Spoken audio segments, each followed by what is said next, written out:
حضرت انس بن مالک رضی اللہ تعالیٰ عنہ سے روایت ہے کہ ایک دن رسول اللہ صلی اللہ علیہ وسلم نے حضرت معاذ رضی اللہ تعالیٰ عنہ سے، جبکہ وہ آپ کے ساتھ ہی ایک کجاوے پر سوار تھے، فرمایا معاذ۔ انہوں نے عرض کیا اللہ کے رسول میں حاضر ہوں۔ رسول اللہ صلی اللہ علیہ وسلم نے پھر فرمایا معاذ۔ انہوں نے عرض کیا اللہ کے رسول میں حاضر ہوں۔ رسول اللہ صلی اللہ علیہ وسلم نے تیسری مرتبہ فرمایا معاذ، تو انہوں نے تیسری مرتبہ جواب دیا اللہ کے رسول میں حاضر ہوں۔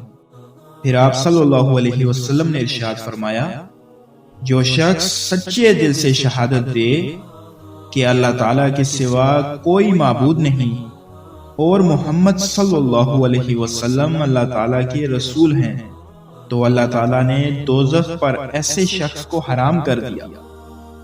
حضرت معاذ رضی اللہ تعالیٰ عنہ نے یہ خوشخبری سن کر عرض کیا اے نبی جی، کیا میں لوگوں کو اس کی خبر نہ کر دوں تاکہ وہ خوش ہو جائیں؟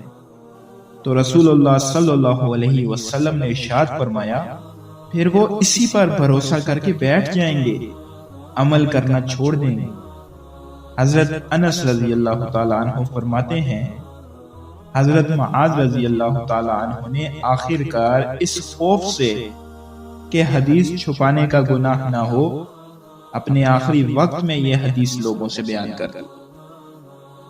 جن حدیث میں صرف لا الہ الا اللہ محمد الرسول اللہ کے اقرار پر دوزخ کی آگ کا حرام ہونا مذکور ہے، شارحین نے ان جیسی احادیث کے دو مطلب بیان کیے ہیں۔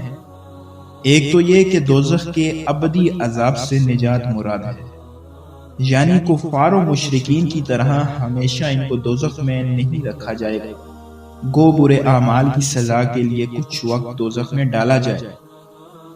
دوسرا مطلب یہ کہ لا الہ الا اللہ محمد رسول اللہ کی شہادت پورے اسلام کو اپنے اندر سمیٹے ہوئے ہے۔